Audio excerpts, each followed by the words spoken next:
If we could first of all do an introduction of everyone, we'll go around the table. I'm Joe Kerfoot. I'm the chairman and a citizen member of the Audit Committee. I'm Lee Cheney. I am a member of the Audit Committee. Ellen Robertson. Sheila White, Director of Finance. Sabrina Joy Sheila Carter, City. Ian Castro, City Auditor's Office. Eunice Carter, City Auditor's Office. Brett Lewis, City Auditor's Office. Yolanda McCoy, City Auditor's Office. Riyad Ali, City Auditor. Okay, can we start here? Charles Todd, Director, DIT. Tucker Knight, Deputy Director, DIT. And Jim Ocean, Inspector General. Davis Summers, Deputy Director, DIT. Renee Alvarez, Director of Procurement. Sue Kochanski, Senior Manager Procurement. Jonathan Fetterman, Director. Here we go as the Fifth District. Selma County, City Auditor's Office. Tony Noel, City Auditor's Office. Kathy Comer, City Auditor's Office. Amy Robbins, Fifth District Liaison, Councilmember Lynch. And then back here. I'm Snedell, DCO of Operations. Jeff Craven, CIO's Office. Caitlin Weston, City Attorney's Office. Welcome to everyone. I also particularly want to welcome a new member of the audit, the audit department staff, Eunice Carter. Would you raise your hand again, Eunice? Everybody can see you. Thank you. Ms. Carter worked for the Commonwealth of Virginia for over 20 years.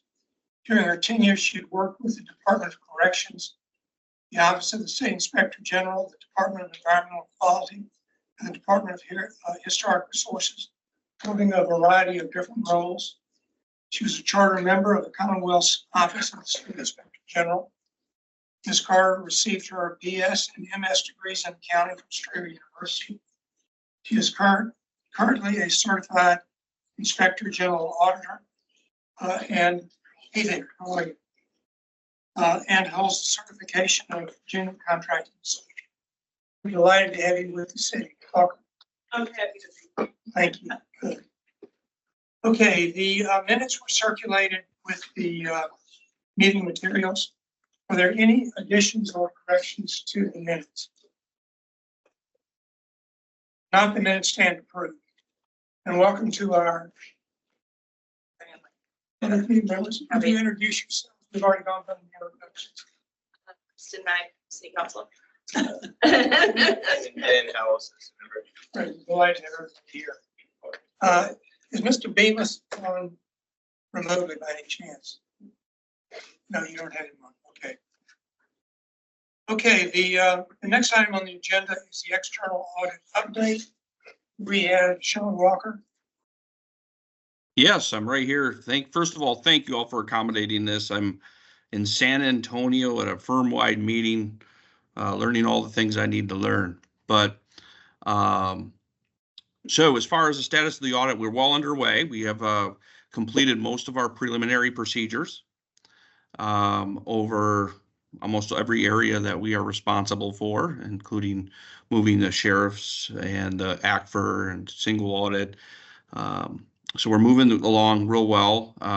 Sheila and her team with David are providing information pretty timely. So we're well underway. There doesn't appear to be any reason to think we would have any delays at this point in time. So we're in good shape there. Yeah, so, and I don't have anything in the preliminary findings area or anything to report at this moment. But if you have any questions, I can try to answer them. Okay. Are there any questions of Mr. Ball? Or if not, thank you very much. We appreciate it. Thank you. There's been a change to the agenda. We're going to move to old business first to accommodate your schedule. And that is a discussion of personal property tax issue that we began at the last meeting. As we continue that.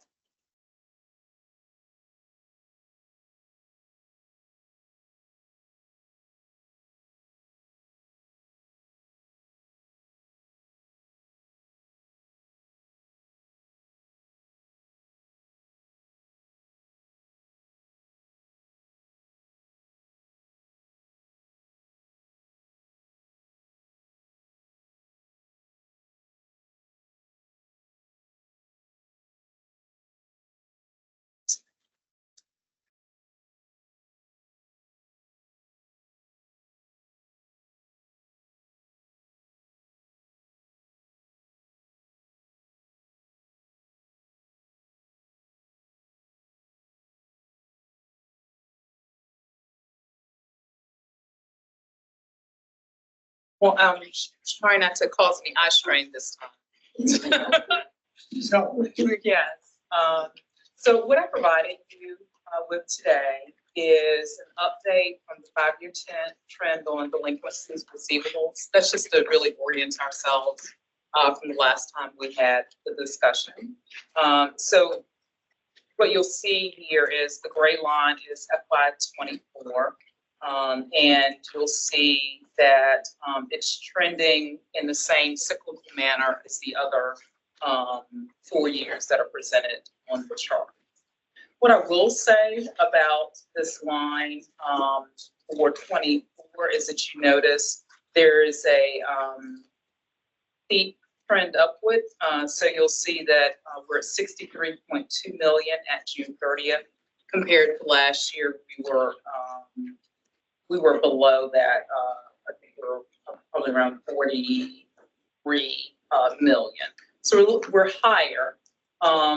That's really because our 37.4% of what you're seeing in there is the FY 2024 delinquencies. So those are driving up our numbers. We haven't sent out our delinquent billing yet. So that will go out in the next week or so. And so that number will then, that line will start to then trend down. The other thing I'll say about this is this includes business personal property.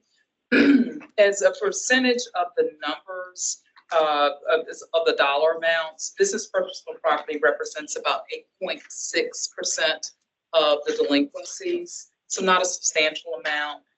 If you just looked at it in raw numbers of total bill counts that are out there, it's 2.5%. So the vast majority of what you're seeing on this is the motor vehicles or motor vehicles, trucks, trailers, those types of things. So just to give you some context there, didn't have that. So I'll pause, see if there are any questions, and then I can go to the next slide. but I did have a larger question, but I'm waiting for the next slide. That would be kind of cool.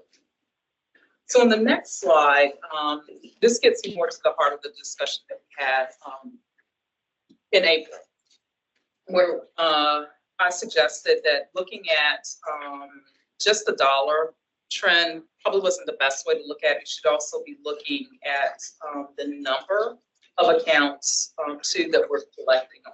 So I give you a bilateral chart. So on the left side, you'll see the number of bills. And then on the right side, the right axis is the actual dollar amount outstanding, so the delinquency is outstanding. So you can see I've given you 5 years here. This is starting in 2019. This is a snapshot as of yesterday, so real-time data.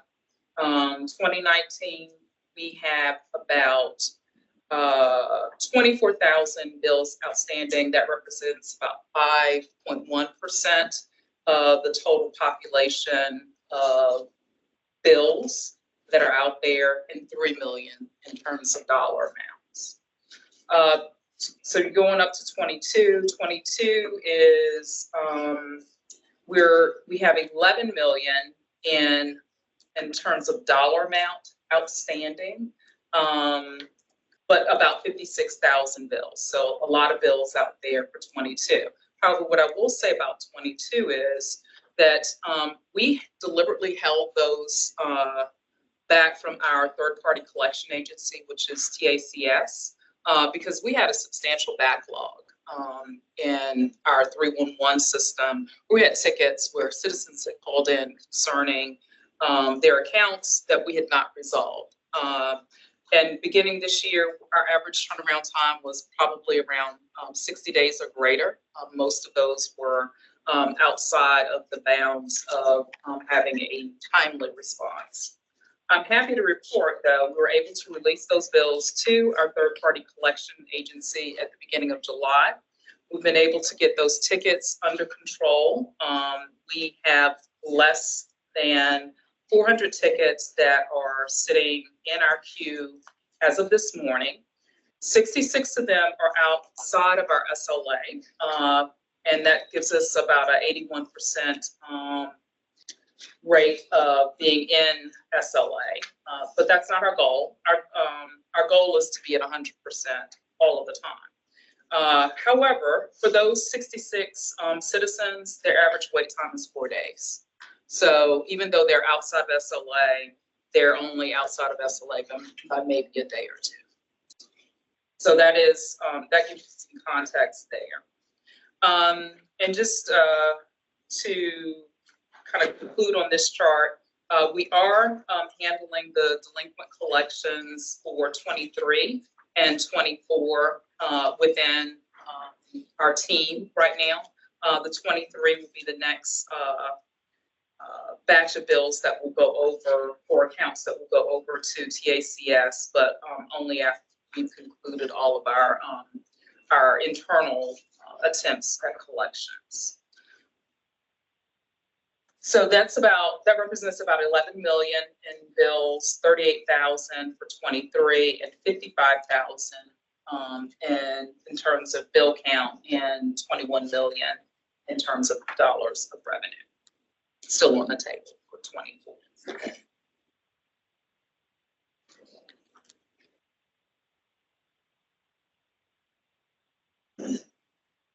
This chart, the first chart, Yes. this is all, right? So the 24, you looked at the whole prior Yes. years. Okay.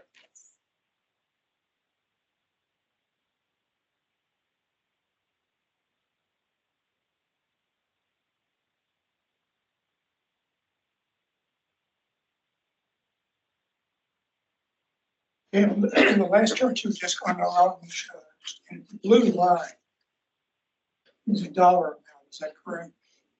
Yes, that's the unpaid balance. Okay. And do you know what percentage the unpaid bills are as a percentage of the total, by number, just by number, unpaid bills versus total bills for the various years, and whether that's gone up? I won't have that information to you until, so that will be part of my collections activity. I archived that for this meeting, but I do that calculation at year end. So when I talk about the total levy and our collection rate, so I can provide that for you. Yeah, be happy to do that. Here's some of the big picture question that I had from the first chart you went over.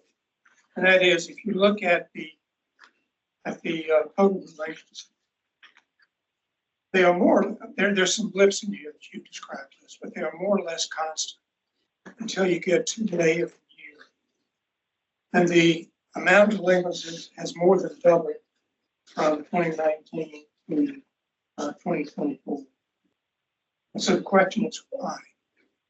Obviously, I'm hearing you say there are more people that are paying tax and therefore more bills that are going out.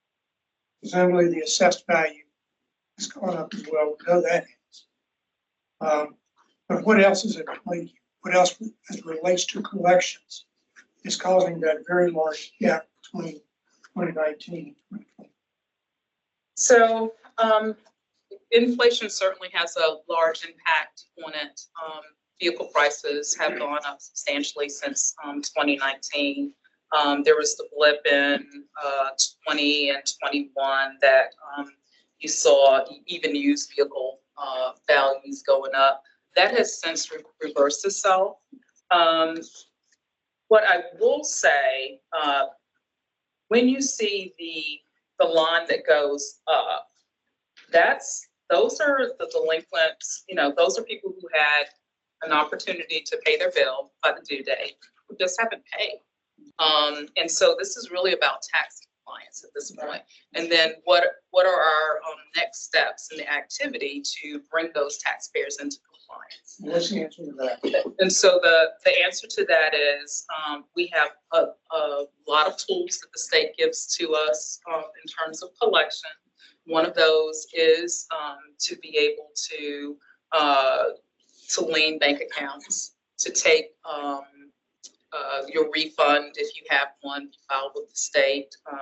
So we utilize all of those methods, but at the end of the day, if someone doesn't pay, then we're going to pursue them through our third-party collection agency, TACS, which will get a judgment against them. That judgment allows us to extend the time for collection up to 10 years.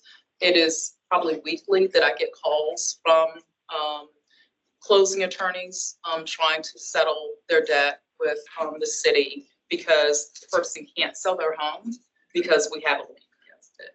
So that's something that happens fairly frequently, but we continue to collect. We never let it go. We also try to show compassion. So we do have payment plans at the city and at the third parties. They can get set up on a payment plan, but we offer a lot of options for folks to get compliant, but we'd never stop trying to collect. I think the cleaner our data gets, the more successful we will be with compliance. That's been a challenge, but I'm seeing that start to turn around. And part of it is being able to get our arms around the tickets that we have coming in for citizens who are saying, I've got an issue with my bill. So either explaining that the bill is correct or making the correction right away and satisfying that within a reasonable amount of time. I think that really pushes compliance. Any further questions? Clarification, Mr. Chair? Like you said something about for in this bar chart here, FY 23 delinquencies for 23 were just mailed or sent to the delinquent customers like this month. No, they were actually mailed. We mailed our FY 23 delinquencies in April, which is later than what we normally did.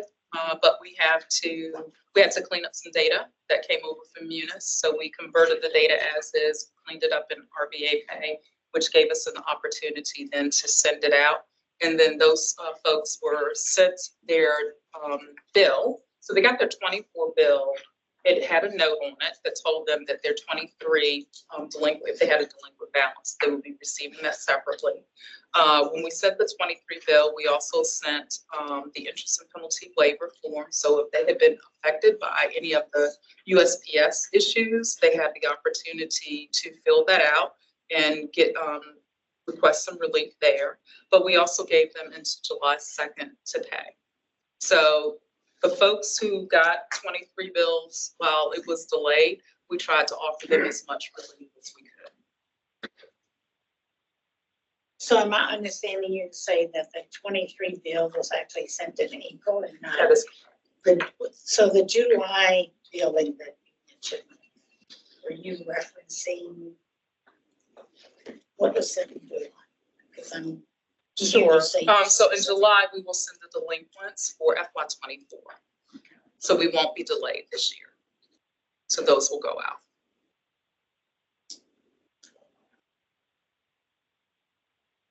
They're getting two delinquent bills at the same time, basically. If they don't pay their bills. So they got one in April, and if they didn't pay their 24, they'll get another one in July. Is the bill count, is that the number of tax forms that went out? That's just a snapshot of what I had yesterday. I don't, so the total bill count, I have that. It's about 335. No, you're talking about the form that I receive every year saying you owe X dollars for your car. So it's not the VIN count. The VIN count is greater. So those are the number of vehicles. But the bill count is so once I consolidate that, send it to your household, it's, that's what I'm talking about there. Why was there a reduction in 2023 over 22 and 24? What's going on there? I wouldn't say that's a reduction because what you're seeing there is a snapshot in time. This is what is still on our books as of that day. I'd have to go back and compile that data to show you the actual bill counts. I don't have that available. So this may not be giving an accurate picture there of the total number of bills that went out in those years. No, this just gives you what is delinquent as of yesterday. So it doesn't, it's not trying to show you how many in total bills went out for that year or that fiscal year.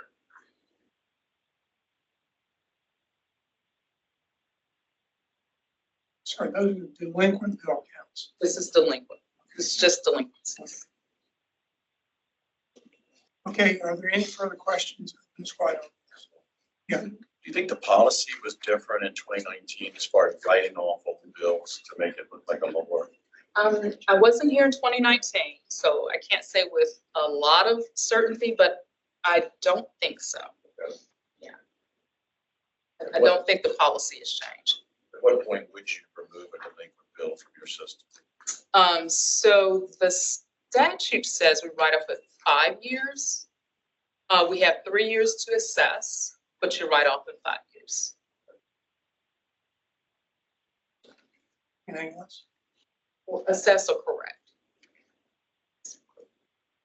Thank you very much. Appreciate this explanation. Okay, next item on the agenda are audit initiatives. Brianna, the floor is yours. Good morning, audit committee members. Thank you again for being here today. I just wanted to start with a staffing update. As we mentioned earlier, we're very happy and excited to welcome Senior Auditor Eunice Carter to the team. Her knowledge, experience, and skills will be vital. We believe it's already been vital, as you'll see. She's going to present one of our reports later today. Just to update you guys, we still have 3 current open vacancies. We are aggressively trying to fill those vacancies. One of them is our IT audit manager. We actually are, we've been interviewing in the last couple of weeks, and we believe we have someone that will be on staff within the next month or so, if all things work out.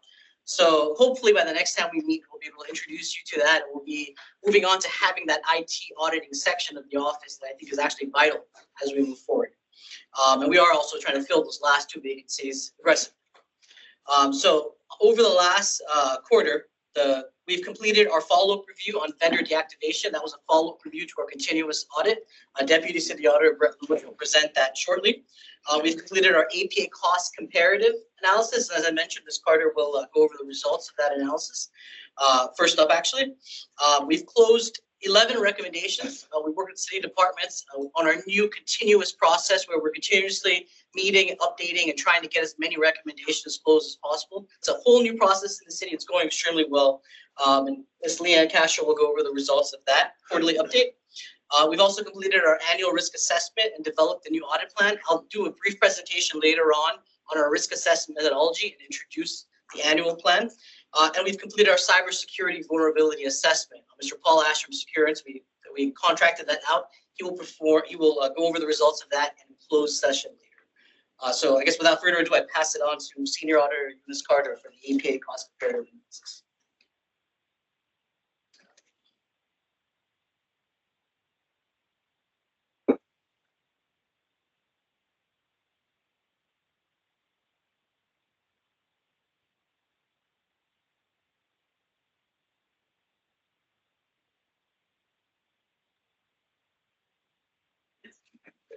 Good afternoon, Audit Committee and guests.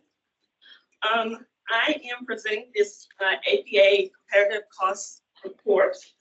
And I want to start off by talking a little bit about who the APA is, and what this report is. The APA, or the Auditors of Public Account, they are a legislative external auditor for state agencies, college, universities, municipal boards. They are the eyes and ears of the General Assembly, basically. They're tasked with monitoring and reporting on how taxpayer money is being spent. The APA comparative report, how this comes about, Virginia Code 15.2/2510 requires all Virginia localities to annually submit financial data to the APA. And APA takes this data, analyzes it, break it out in per capita, and they post this information, this comparative information on their website to share. So hence, this is how we came up with the comparative cost report. The role that we, internal audit, that we play in this, we use this data from APA, and we evaluate, we summarize, and we benchmark, we compare against other localities. And then we take this information and we share with city leaders so they can use it as a high-level reference and for their use to do further research, investigation, things of that nature. So that's just a little bit of background of who the APA is and what this report is. Any questions? All right, let's dig into this data. Financial data is kind of always boring, so I'm gonna try to make this more as exciting as I possibly can. One of the things that I want to start off, the APA has a disclaimer about the data. This is data that they're relying on for the locality. So they don't want you to put a lot of emphasis, rely on it heavily, because there are certain indicators of efficiency and of performance that needs to be evaluated further. So it's just to kind of give you a point in order to do some referencing. Okay, so this first slide that you see here, this is 600 localities that we benchmark or compare Richmond against. You can see Roanoke, Hampton, Alexandria, Newport News, Norfolk, and Alexandria. They have similar populations to Richmond, urban and industrial regions such as Richmond, and they provide similar services to the residents of their localities. This slide here is Richmond's 2-year data for revenues and expenditures per capita. And it also identifies the demographic and tax data for Richmond in the 2 years. This next slide we're looking at, this is total revenue per capita for 2 years. And as you can see here, Richmond ranks about third highest. Looking at this data, you'll see 2 rows of data.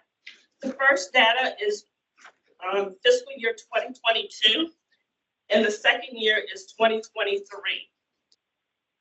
And at the color codes, the green that you see, that represents local revenue, the blue represents state revenue, and the gold color represents federal revenue.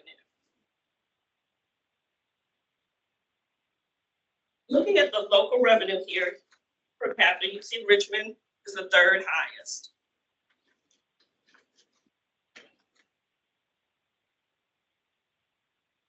Government operation cost per capita, Richmond ranks 2nd highest here.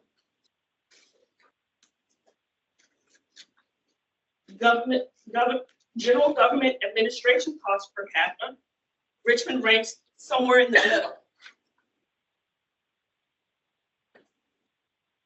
Looking at the general government five-year trend, you can see where cost is increasing over the last few years, trending close to the average here. Judicial administrative costs, here Richmond's ranked 3rd highest. Looking at the 5-year trend on this data, you can see we're trending close to the average here. Public safety, Richmond has the highest cost here. Public safety 5-year trend, you can see we're above average, and the trend is generally increasing over the years. You can see, looking at the data, you can see a slight decrease from fiscal year 21 to fiscal year 22. Public works cost per capita. You can see here Richmond ranks the highest. Looking at the 5-year trend, you can see we're increasing above average. Health and welfare. Richmond is the second highest here. 5-year trend, Richmond 5-year trend generally has been increasing, falling below average in fiscal year 2022, increasing above average in fiscal year 23. Education costs per student. Here you can see Richmond has the second highest cost. Education costs per student over the 5-year trend. You can see an increase from fiscal year 2021 to 2022, showing a slight decrease from fiscal year 2022 and 2023. Parks and Recs, cost per capita. Richmond falls somewhere in the middle here. 5-year trend on Parks and Recreation. You can see it increased over 5 years and is similar to the average here. Community development. You can see here Richmond is the highest, and the primary cost driver is Richmond redevelopment and housing authority projects. Looking at the 5-year trend, it remains above average and relatively consistent. For debt per capita, Richmond is the highest. The primary reason behind this is Richmond's enterprise activities. Looking at the 5-year trend, we're trending above average, and we see a decrease from fiscal year 2021 and 2022. Debt service, Richmond falls somewhere in the middle here, and we're increasing steadily over the past 5 years. Any questions? I have a question for, well, first of all, I'd like to see the administration, if you have any comments on this you'd like to make. Bring us anything you wish to say. No, but I would say this APA report should be used as a start point, not as, because I've tried to use it for research and comparative costs. It really depends on the locality, so you really have to dig into the numbers because we have different makeups. So our public works department did cut grass where other public works departments don't. So you really have to get behind the numbers if you don't use it as any comparisons. Makes sense. I mean, you had a chance to see this before today, and Yes, it's sitting on my desk. okay. My question was, you know, up to this point, maybe the answer, we haven't really gotten to it. What is contained in this report that you consider priority that you really need to try to get behind, get inside of? I really don't consider it priority because again, this depends on what we are looking to do. And so if we want to compare police expenditures, I'm going to pull out localities that I want to compare them to and see what their functions are versus taking a generalized report from the state because it's mixing and matching apples and oranges. So I really, if we're going to do some sort of comparison, I want to know what makes up those numbers. I don't know what's in the APA numbers. We have a general idea because they have guidance out to all the localities. But again, it depends on how we categorize stuff within that locality. So, you know, elections I saw was high. I'm not quite sure why it's so high. It could be because we have a lease under it. Other election offices may be operating out of the city hall, so they don't have a lease. So there's a lot of things that if you're going to use this report, you really have to dig into the numbers. It's great if it makes your point, you know, and it defends your argument, but otherwise, you really have to figure out what's the numbers. Any other questions or comments? Yes, ma'am. Sure. Thank you, Mr. Chair. So I guess the question that I would ask is, we have a new employee. Thank you. Welcome. Thank you. We have investment of significant amount of time to put together charts and graphs to do this analysis for us. If we feel like it's not something that is going to help us in a way of influencing us to make certain decisions or pay closer attention to the comparisons that are here, I guess the question is how valuable it is to us, and based on how valuable it is to us, how much should we invest in it? The average citizen is going to look at this and take it for its worth as they see it.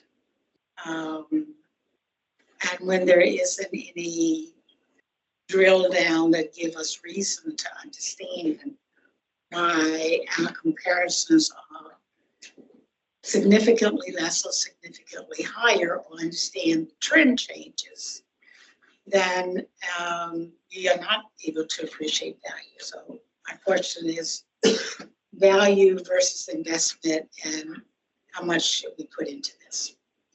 Yeah, I think that's what, that's the question I asked. And I think after we completed it, in the future, and I mentioned this to you guys when we met, I want to actually do a little different, dive a little deeper into why the numbers are changing. I think there is value in the comparative benchmarking to other cities. There's also value in looking at the trends and how they're changing sharply, or especially compared to the average, but even up against itself. And for our purposes, in our office at least, we want to use this as a risk assessment tool moving forward, where we look at changes as to why they're sharply increasing, decreasing, and then dig deeper into that reason to see if, what the reason actually is. So we do intend to do that moving forward. Now, if I think that's a conversation we can have with you guys, how you guys utilize the data itself, and how better you would like the data, with Sabrina, Saunders, and you guys, what you would like to see so it can be useful for you all. But we do intend on using it for our purposes moving forward for our risk, in our risk assessment process. Thank you. So when we started doing this, which I think was 5 or 6 years ago, I thought it was really helpful. I do think it's time that we could probably pivot a little bit and maybe drill down in certain areas. But for example, when we started doing it, the Parks and Rec, I think comparatively we were last.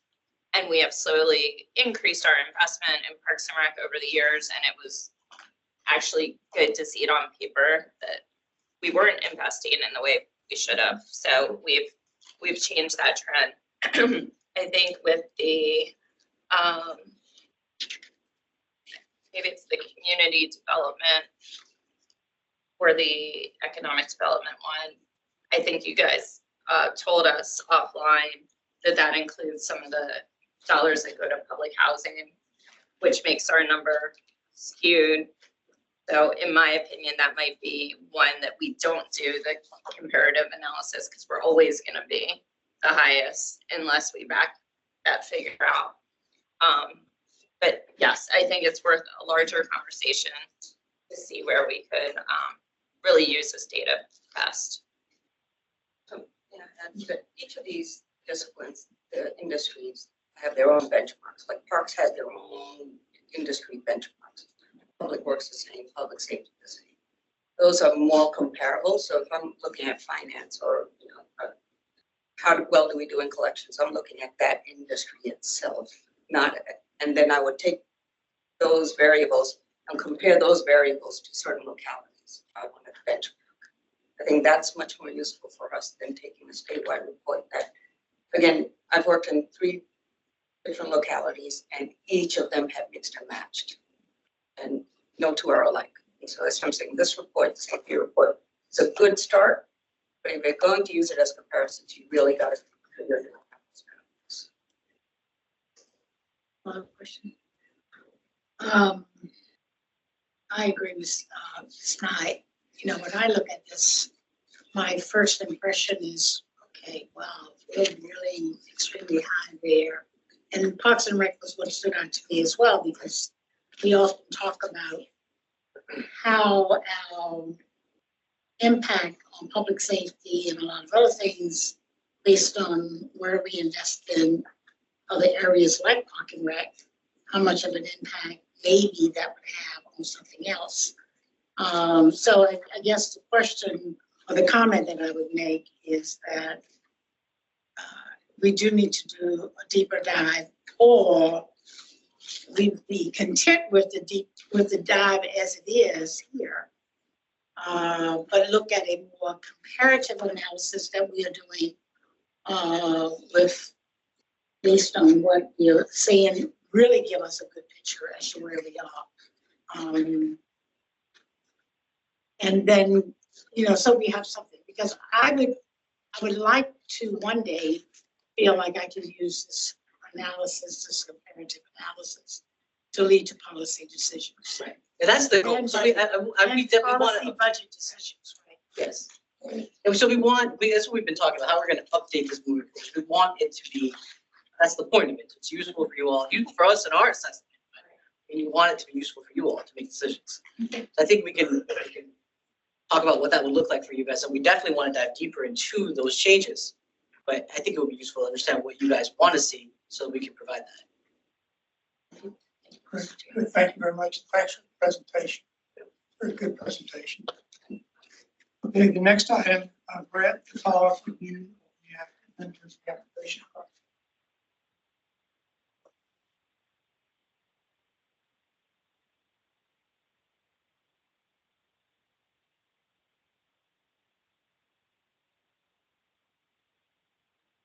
We have some questions, by the way. Thank you for your on the table, and I think you're in the direction. Thank you. Thank you, Mr. Chair. Good afternoon, everyone. As was said, this was a follow-up review of the vendor deactivation process. I want to start by thanking procurement services, particularly Renee and Sue, for their assistance with this. It's really a hand-in-hand process with them from start to finish. Once we started to kind of go through the process, identify the issues at hand, and work to get them resolved.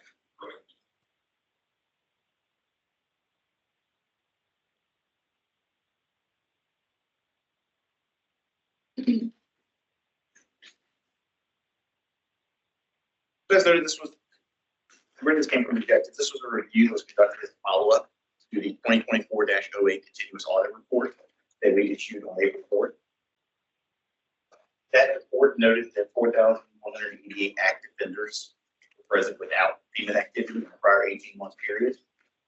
We included the table to kind of give a trend over the last 4 or 5 years, which we've done the analysis. And it was noted at that time that procurement services was in the process of deactivating vendors. So we mentioned that we would come back and do a follow-up at that time when it was completed. And procurement services notified us their deactivation process ended on May 31st of this year, where they deactivated 1,007 vendors. So our goal was to go in, look at the vendor tables, make sure that they deactivated all of the inactive vendors. A little background on the vendor data table. Vendor master file contains vital information about vendors, and it's utilized to pay invoices or issue purchase orders to the vendors. And over time, as there's more and more vendors, the vendor table can grow in size. Vendor deactivation process is very important for multiple reasons. If you leave vendors active that have been inactive, you could accidentally pay the wrong vendor.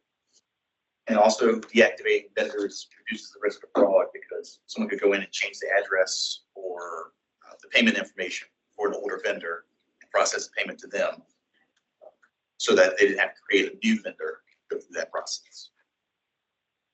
Procurement services has a policy that annually they're going to go in and clean up any vendors without activity over the last 18-month period. The current process that they were doing was they combined 2 different customized reports from the Rapid system to identify those that hadn't received payments in the last 18 months. So that way they can go in and deactivate them. And one important thing to notice that some vendors are never deactivated. So some examples are federal, state, local governments. Also, Department of Social Services has some vendor accounts in there that should not be deactivated as well per their request. Methodology we used, we met with procurement services throughout the process, discussed their process as well as the results. Once our testing was completed, we reviewed reports listing all the vendors in the master file. We reviewed payment data over the last 7.5 years. We looked at purchase order reports, and we took and compared the active vendor listing in the vendor master file from the reports we ran and compared it against the payment and purchase order reports, as well as vendor creation dates in order to get a population for testing. What our results found that as of June 3rd, 2024, the vendor master file contained 7,465 unique active vendors. And then when we bounced those across purchase orders, payments over the last 18 months, we identified 2,183 active vendors with no activity over the last 18 months. And if you'll see, some of those date back and haven't been paid over the last 7.5 years. So once we ran this, we reached out to procurement services. We met with them. That's when we tried to get into what was the problem. We determined the reports they were running was incomplete, leading to vendors remaining active that didn't have payment activity. So we gave them the listing, and based off of this finding, they actually requested us to go look at the 2,057 that they had just recently deactivated to see if they should have. And after that, we noted 64 or 3% that they had just recently deactivated had payment activity prior to their deactivation. So they were incorrect. From this, we issued 2 recommendations. The first recommendation was just for them to update their procedures, stop using the current reports they were doing, develop a new process, update it so they're getting accurate information. And then the second one is to review the 2,183 active vendors that we identified that probably should be deactivated, as well as the 64 that they did deactivate, but they probably should reactivate. And they have already completed that review, and we've done our updated analysis of that. So that actually is completed, and you'll see that in next quarter's follow-up as a closure. Any questions? And I guess I'd like to reiterate again, procurement service very helpful in this process. We met quite a few times just trying to nail down what was causing the issue, and they worked. Once we gave it to them, they worked really quick to get it resolved before today. Any comments from procurement? I just want to thank Brett. Fantastic job to help us identify some of the problems that were missed. Or some we were depending on for a while that were not in alignment with what we needed to see. So I really, really appreciate their support. We just hand in glove and work together and resolve this. This is great. So are you no longer using the reports that you used previously? We're not using those existing reports that we were using before. We'll be developing new ones so that we can rely on a better tool. Any further questions or comments? That's great. Thank you, Brett. Okay, the next item, Leanne, I think this is yours, and that's the quarterly open recommendations following.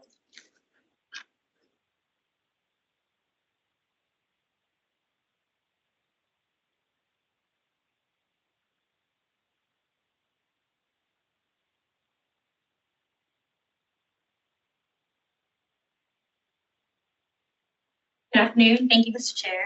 So part of our audit responsibilities includes following up on all open audit recommendations.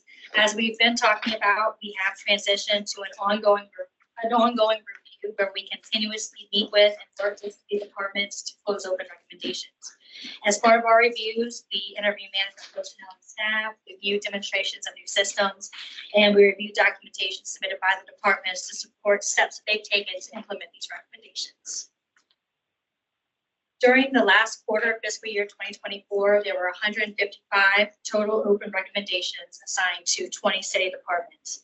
Since our last meeting, we have continued to work with the departments to keep closing recommendations. During this time, we have closed 11 recommendations from 6 audits. Recommendations were closed for Department of Public Works, Public Utilities, the CAO's Office, Human Resources, and Procurement Services. 4 of the recommendations were low priority and 7 were medium priority. In addition, DPU reported $21,875 in recovered duplicate payments to various vendors that were identified in previous audits. And also, one recommendation was removed this quarter due to no longer being usable and complete. At the end of our review, we had 143 recommendations remaining open. Of these, 17 are high priority, 91 medium, and 35 low priority recommendations. Any questions? The report that has been circulated actually identifies the recommendations that were closed as well as the high priority recommendations that remain open. Is there any plan on particularly focusing on the high priority recommendation? While moving to this year-long continuous process, we hope that provides time and the chance to follow up on those recommendations and make them more of a priority. That was the point of moving this to a continuous review process, so that instead of doing it once a year, we're having dialogue, and we are having dialogue with departments all of the time to get some of the high priority recommendations closed. High priority oftentimes takes longer, it's more work, more conversation. And so we want to keep that kind of conversation with the departments ongoing. And that is what has occurred. We have been discussing the high priority recommendations more, so it's more of a focus. Because that is what we want to be the focus, closing the high priority recommendations. And I think, again, this is a brand new process. Last time we started off this, we did it verbally when we presented it on committee. Now we kind of put it in writing. We have a specific process in place, how we inform departments, focus on need. And so I think all the departments are kind of getting used to this new process. And we expect moving forward, I know moving forward, it's gonna continue to get better because we have had such good dialogue and feedback from the departments in communicating with us, working with us, asking questions, meeting to get these recommendations closed. All right, that's positive, yes. I noticed in the report that there were a couple high priority ones open from emergency communications and the audit on the cell phone towers. I don't know if anybody from administration can speak to the status of those. Yeah, I can speak to that. So there's currently still 6 open recommendations on those. We have been working.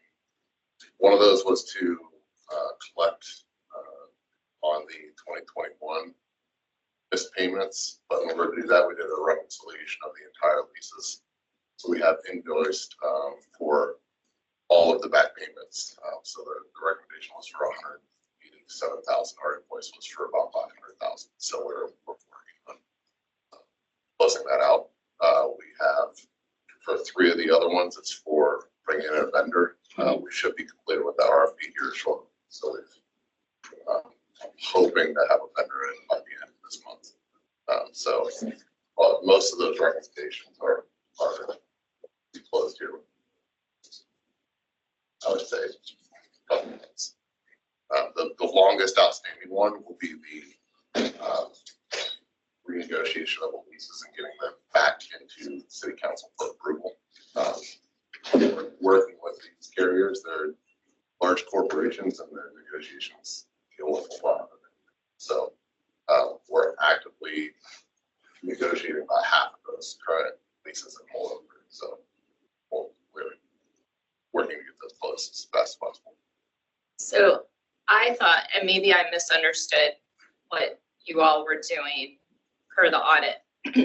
I thought you were hiring a vendor to oversee the leases and do that negotiation, but it sounds like you're already doing the negotiations. They're going to manage most of the day to day, and they will be able to help with the negotiations. But when working with the city attorney's office, we revamped all of our lease templates, and so we have been actively. We're not waiting on that vendor for the RFP process. No, it was taking a while. We're actively negotiating what we can, and that vendor will help us to finalize all of that. Do you think it'll be resolved? The leases will be renegotiated before the end of this calendar year? Optimistically, I would love to, but I'm not sure that we'll be able to get to that point. But those negotiations have been taking a very long time, unfortunately.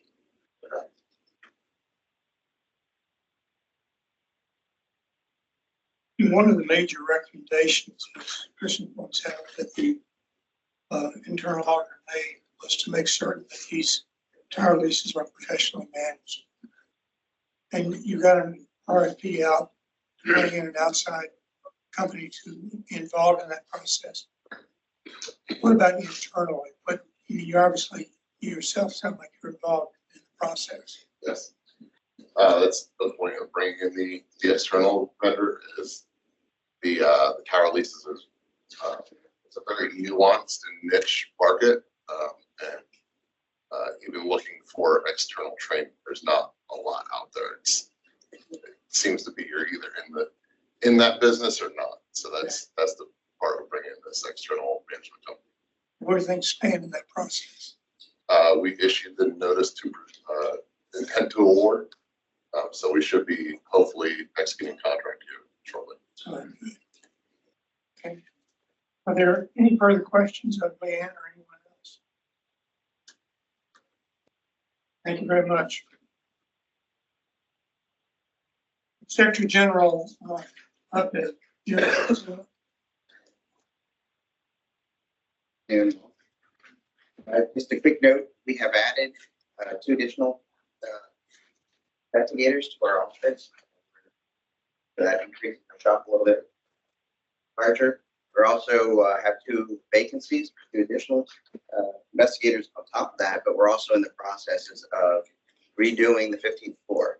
So 15th floor is under construction, just a quarter part of it. We're moving our offices over to a new location on the 15th floor to accommodate the size of the increase that we're going to. So that'll help a great deal.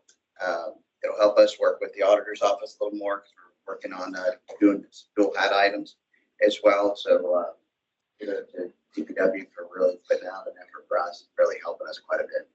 I'll take the lead of that construction. As you see, we have 11 currently open cases. This includes 2 cases. One case is pretty significantly large that we put a stop on. The other cases and put all hands on. Want to get it done as quickly as possible.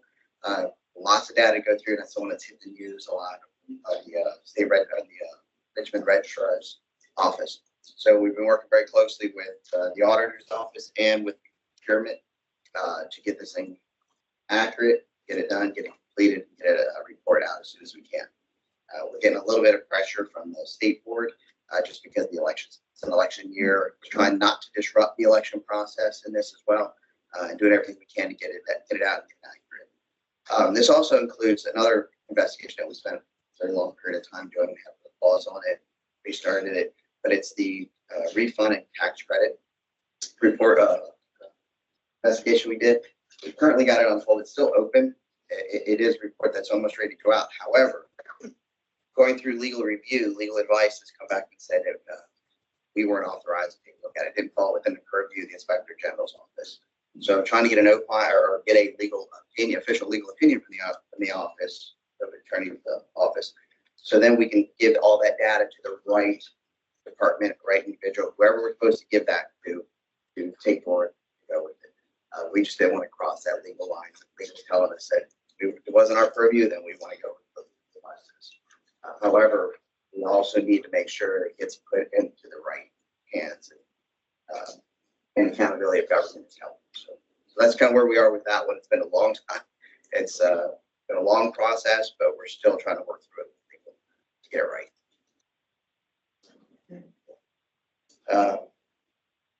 We also have one that's the one that's referred to. Actually, we have additionally to 4 new cases that we've opened. 2 more are being referred over that we have started the initial analysis of actually 6 from the auditor's office, from an audit they were doing. Identified a couple issues, looked over at us. We've taken it. We're in the process of conducting the initial analysis on it. But that's an additional 2 that just got added on in the past week or 2. So we're up at 6 new ones that were added on top of the 11 that we've got open. The one that's been referred over to the federal agency, we are an office of action with it, although the Assistant U.S. Attorney's Office is the office of record. They use us along with this one's referred over with Postal Agency. They use us to analyze and gain the information AUSA has come back with a large list of items. They've already sent out the what they call notifications to subject suspects. In this case, however, they come back to us and ask for additional information, which is going to take quite a bit of time from us because it's a large item. But however, that's one, another one's taking up a lot of our time as well. So although we've increased by 2, it doesn't feel that way because we've increased our workload in the past 3 months significantly. So that's where we are. Any questions or comments, Mr. Senator? Thank you, Jim. Well, I'll just add that we have had excellent synergy working with the Inspector General and the staff on performing deeper audits and investigations into the areas of. Okay, under new business, next, the audit plan status and the plan.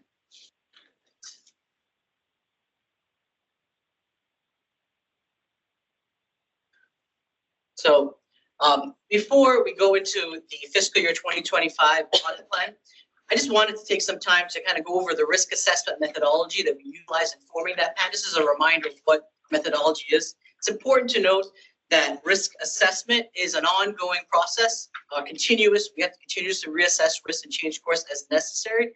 When I started about 6 months ago, I did somewhat change our risk assessment process, and hopefully I want to update and change it a lot more as we move forward, as I mentioned with the APA and some other ideas we want to utilize to the risk assessment. So hopefully next year it improves even more.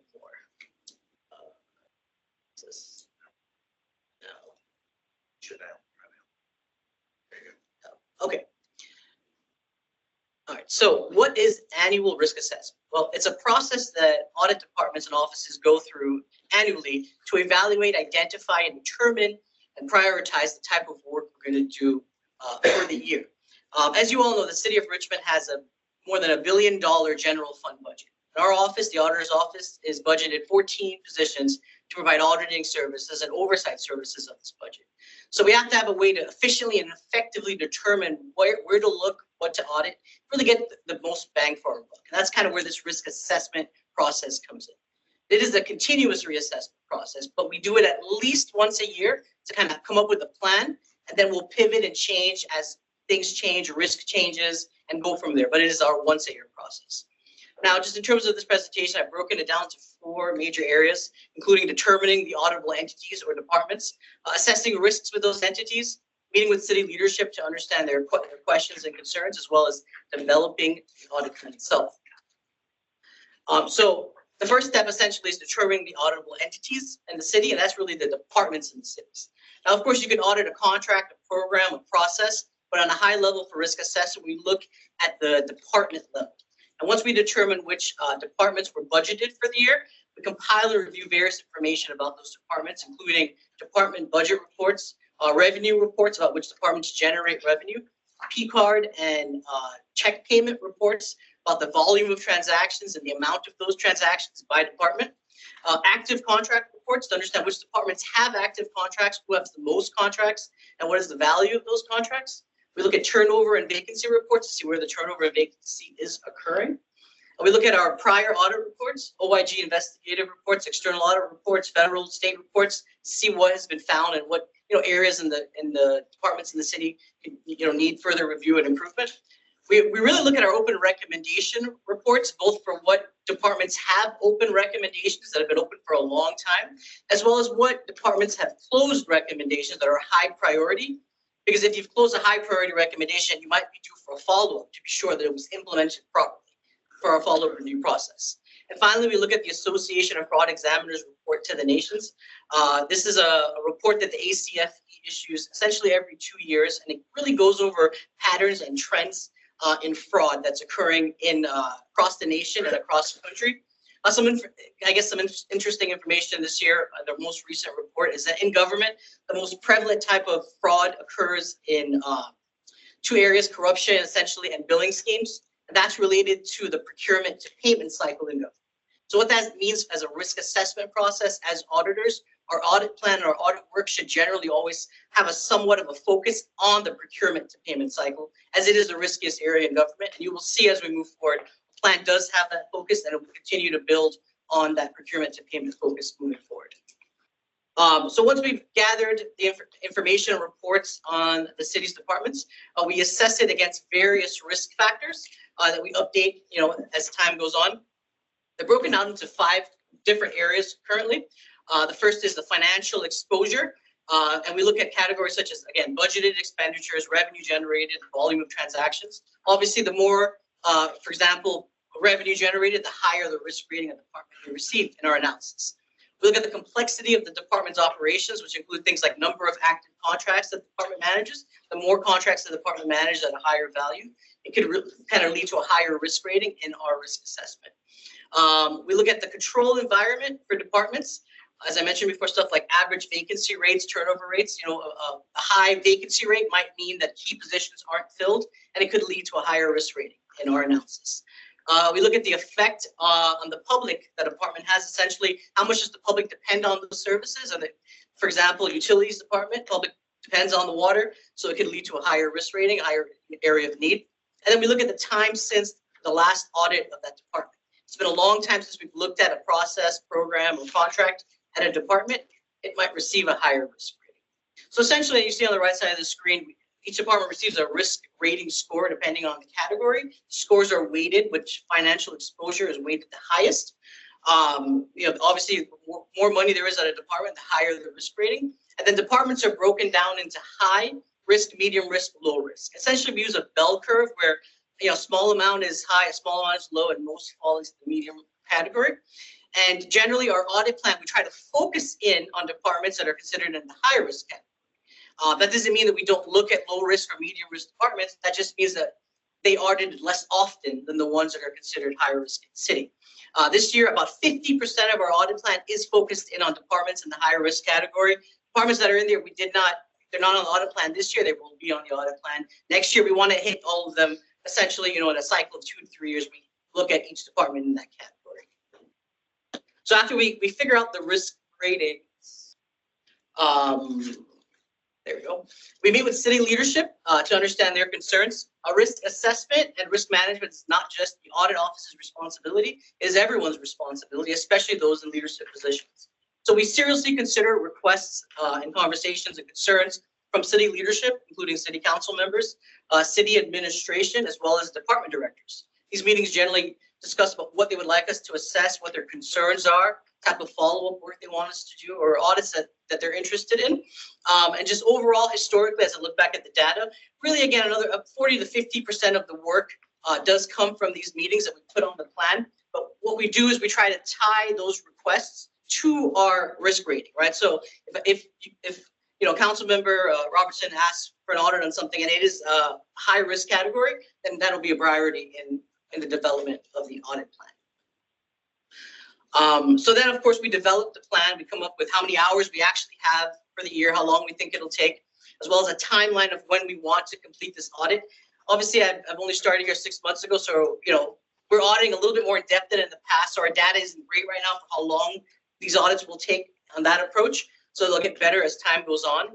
2 things I just wanted to highlight on the plan this year. We have a supplemental plan, audits we'd like to initiate over the course of the year if time is available. If other audits have to be removed or rescheduled for any reason, we have some additional audits that we're considering. They can also move to the plan next year if they're not initiated. And we have a focus this year on follow-up audits, as you can see, follow up on open recommendations continuously, as well as just generally following up on audits we've done in the past, especially where high priority recommendations were closed. And we have a now and moving forward, like forever, of emphasis on contract auditing, because contract auditing falls squarely in that procurement to payment cycle risk that I was describing earlier. Contracts have to be procured, payments come in, they have to be managed. So they are one of the higher risk areas in government just in general. So you'll always see us having quite a few contract audits on the plan and working that in whenever necessary during our audits. So onto the plan itself here on this next slide. We have the audits that are currently in progress. These audits carried over from the last plan to this plan, which is typical. They're all currently in progress. Most of these audits are in the reporting stage or close to the reporting stage. Some highlights here include our streetlights maintenance audit, which we'll have some significant findings probably to share next time we meet. Our warehousing audit, which actually turned into, I think, 5 or 6 different audits in one because each warehouse is so different. You'll see us release this probably in phases very shortly, probably by department in a way that's a little bit more manageable because of the differences, and tie it all together in the end, in an overall report. We have our purchasing card audit, which is a very, very high priority audit we have currently ongoing. In this audit, we're hoping to complete this as soon as possible. Ms.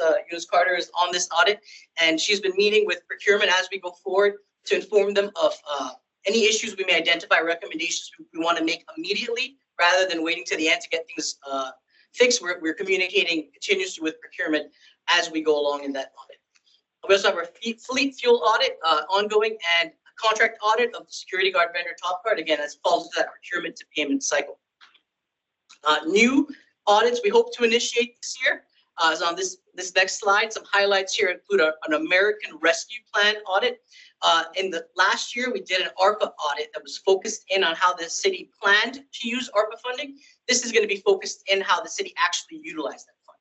It's focused on subrecipients who received, our grant funding through ARPA, to be sure that they utilize it in accordance with the law and in accordance with our grant agreements. That's going to be the focus of this audit. We have our meals tax follow-up audit. We hope to do it this year, depending on when RVA pay is implemented. If RVA pay is not implemented in a timely fashion this year that we can do this audit, we're going to switch courses to do a personal property tax follow-up audit, since RVA pay was implemented this year for that function. So we want to do one or the other this year. We also have the miscellaneous vendor audit that we want to kind of deep dive. That's been an issue on the external audit for a couple of years. We kind of want to deep dive into the controls that are in place for miscellaneous vendors. We have an overtime compliance audit. Mr. Saunders passed a new overtime rule last year. We want to check compliance with that overtime rule. And we have a contract audit of AECOM Technical Services, again, a procurement to payment audit. It's going to take some time, but it's going to focus on the procurement of that contract as well as the management of the contract. Under our special projects this year, we have for special projects here, we have the APA cost comparative analysis. I think we definitely need to meet with council and with administration to understand how they better want to see data utilized as we move forward and do a deeper dive into that project. Cybersecurity and network vulnerability assessment. Again, I'm very excited that hopefully we're going to have that IT audit manager on board. You're going to see a lot more synergy with auditing cybersecurity and working with the IT team.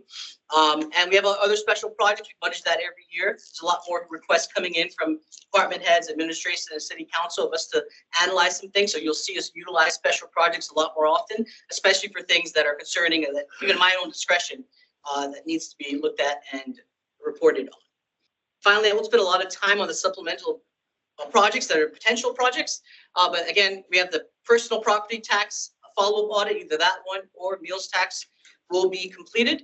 And we also have a contract change order audit we would like to do, looking at the controls in justifying, approving, and pricing change orders. Again, if that's not done this fiscal year, it will be move on to the plan next fiscal year.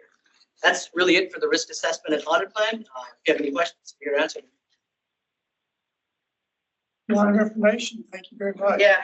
Other questions either on the process or on the actual analysis? Okay. The audit plan needs to be approved by the committee. Is there a motion for the approval of the audit plan as presented by Mr. Rion? Is there motions or a second? Second. Any further discussion? All in favor, say aye. Aye. Aye. Passes. Thank you very much. Okay, the last item on our agenda, unless anyone has anything else, the cybersecurity assessment. And in order to have the cybersecurity session, we need to move into closed session. I'm going to give the magic motion that has to be passed in order to do it. And I will move that the audit committee will close meeting pursuant to section 2.2, hydrant 3711819 of the Code of Virginia to discuss cybersecurity assessments and security plans and measures of the city's information technology system. Because discussion of such information in an open meeting to recognize the city's information technology system. Is there a second to that motion? Any discussion? All in favor, please say aye. Aye. It passes. So Michelle, if I could count on you to make sure that we have everyone off the virtual connection that needs to be on.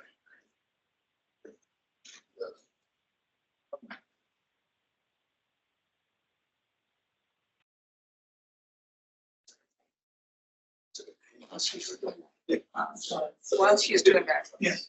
I'm going to take Charles's thunder a little bit and say,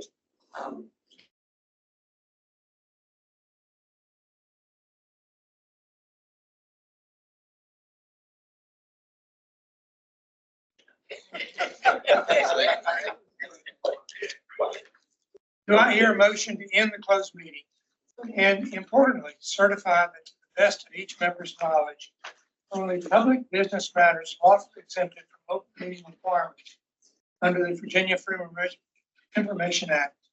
And only such public business matters as were identified in the motion by which the closed meeting was convened or heard, discussed, or considered in the meeting of the audit committee.